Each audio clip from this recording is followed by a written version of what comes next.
अस्सलाम वालेकुम। I hope you all will be fine.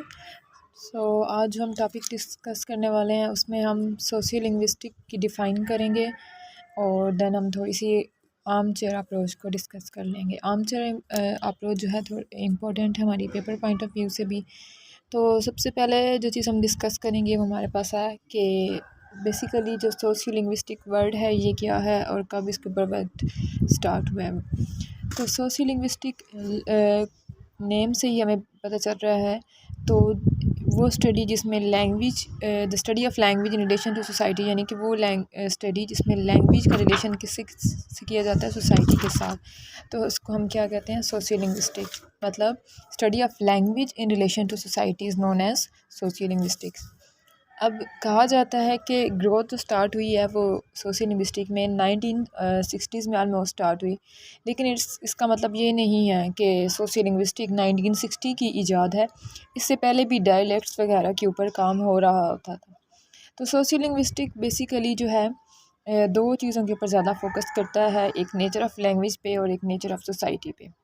ठीक है, और हम क्योंकि हडसन की बुक से कर रहे हैं तो हम पैराग्राफ वाइज इसको करते जाएंगे।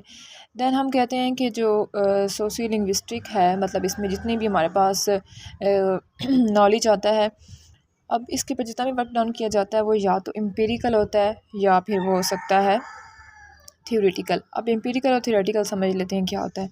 एम्पिरिकल वर्क वो होता है जिसमें प्रैक्टिकली कोई चीज़ की जाती है, मतलब जिसमें जो सोशल लिंग्विस्ट होते हैं वो प्रैक्टिकली टेस्ट करते हैं, परफॉर्म और एक्सपेरिमेंट्स करते हैं, ठीक है, और उससे फाइनल रिजल्ट निकालते हैं। अब और थ्योरेटिकल वर्क में क्या होता है, इसमें जस्ट थ्योरेटिकल वर्क में इतना होता है कि इसमें सिर्फ स्लाइट ऑब्जर्वेशंस की जाती हैं सोसाइटी में, और देन उसके बाद क्या किया जाता है कि थिंकिंग की जाती है सिर्फ, और फिर उससे रिज़ल्ट निकालता था। तो यहीं से हमें बात पता चल गई कि जो हमारे पास मेन इंपॉर्टेंट चीज़ होगी जिससे हमें अच्छे और डेफिनेट रिज़ल्ट्स पता चलेंगे वो एम्पेरिकल, क्योंकि उसमें एम्पेरिकल में ये होता है कि प्रॉपर एक्सपेरिमेंट्स परफॉर्म किए जाते हैं। देन हमारे पास आती है आर्म चेयर अप्रोच। अगर हम आर्म चेयर अप्रोच की बात करें तो इसको हम ये कहेंगे कि जो आर्म चेयर अप्रोच है ये बहुत प्रोडक्टिव है। चाहे ये इस तरह हो कि इसमें प्रॉपर रिसर्च हो, एक्सपेरिमेंट्स परफॉर्म हो, या फिर ये इस तरह भी हो सकती है आर्म चेयर अप्रोच कि सिंपली कोई अपने एक्सपीरियंस शेयर करे, ठीक है, और मतलब लैंग्वेज वगैरह के बारे में।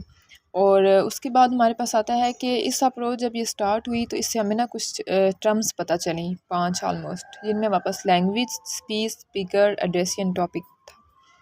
अब वन बाय वन देख लें लैंग्वेज क्या होती है। अब हम इसमें अब मुझे अप्रोच में बचा लैंग्वेज क्या है, ठीक है, क्योंकि सोशल लिंग्विस्टिक में हमारा मेन कंसर्न क्या है, लैंग्वेज एंड सोसाइटी। लैंग्वेज और सोसाइटी के लोगों का आपस में कंसर्न, तो हमें डेफिनेशंस का पता होना चाहिए कि लैंग्वेज क्या है, जिन लोगों से हम बात कर रहे हैं उनके बारे में क्या है, स्पीच क्या होती है, टॉपिक क्या होता है। तो लैंग्वेज की अगर हम बात करें तो बेसिकली जो बॉडी ऑफ नॉलेज और रूल्स होता है वो हमारे पास उसको लैंग्वेज कहते हैं। अब स्पीच क्या होती है, एक्चुअल इंटरेस्ट, मतलब जो मैं बोल रही हूँ ये क्या है, स्पीच। और स्पीकर क्या होता है, someone who utter, someone who speaks, जो बोल रहा है वो क्या होगा, speaker. And what is addressee, a person with whom we speak are address, वो बंदा जिसके साथ हम कन्वर्सेशन कर रहे हैं, बोल रहे हैं, ठीक है, वो होता है एड्रेसी। और टॉपिक क्या होता है कि हमारी जो जो भी कन्वर्सेशन चल रही है वो उसका मेन थीम क्या है। अच्छा, यहाँ तक हमने आर्म चेयर अप्रोच बता दिया, और उससे जो हमें 5 टर्म्स पता चली हमने उनको भी एक्सप्लेन कर लिया। और उसके बाद हम बताएंगे कि आर्म चेयर अप्रोच में एक ये बात थी कि इसमें जो पर्सनल एक्सपीरियंस होते हैं किसी के भी, यानी कि समवंस ओन एक्सपीरियंस, वो रिच सोर्स ऑफ इंफॉर्मेशन है, ठीक है। यहाँ तक हमारी armchair approach cover. Then हमने बताना है कि आर्म चेयर अप्रोच हमारे पास एक लिहाज से डेंजरस भी है।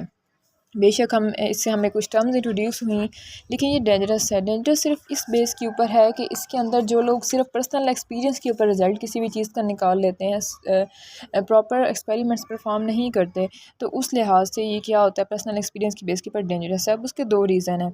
एक रीज़न तो ये होता है कि जब भी कोई बंदा का अपना एक्सपीरियंस है वो उसको गलत लिहाज से इंटरप्रेट कर सकता है। फॉर एग्जांपल, अब कोई बंदा सोसाइटी में लैंग्वेज का कंसर्न देख रहा है आपस में लोगों का कि उसकी क्या वेरिएशंस हैं, क्या वैराइटीज़ हैं, तो उसको सारी वेरिएशंस का पता नहीं होगा। वो पूरी सोसाइटी में हर एक बंदे के पास जाके उसकी वैरायटी नहीं देखेगा। तो पर्सनल एक्सपीरियंस जो होता है वो थोड़ा सा उसमें बंदों को मिसअंडरस्टैंडिंग आ जाती है रिजल्ट निकालने में। और सेकेंडली ये होता है कि पर्सनल एक्सपीरियंस से हम सिर्फ लिमिटेड रेंज का बता सकते हैं, इसे हम बाकी सारी सोसाइटीज़ के जनरल फॉर्म में लैंग्वेज का नहीं बता सकते। तो इससे ये कंक्लूड हुआ कि मतलब हमारे पास थियोरेटिकल वर्क यानी कि पर्सनल एक्सपीरियंस जो है वो इतना इम्पॉर्टेंट या इतना अच्छा नहीं है, उसका इतना अच्छा रिजल्ट नहीं निकलता जितना कि हमारे पास एम्पिरिकल डिस्कवरीज मतलब कि एक्सपेरिमेंट्स का निकलता है। तो हमें ये पता चला कि जो सोशल लिंग्विस्टिक में इंटरेस्ट डेवलप हुआ वो किसकी बेस के ऊपर हुआ, एम्पिरिकल डिस्कवरीज के ऊपर। तो यहाँ तक हमारा ये टॉपिक कवर हुआ। नेक्स्ट इंशाल्लाह हम नेक्स्ट जो है सोशल लिंग्विस्टिक और लिंग्विस्टिक्स का डिफरेंस और फिर कन्फर्मिटी और इंडिविजुअलिज्म की तरफ जाएंगे इंशाल्लाह।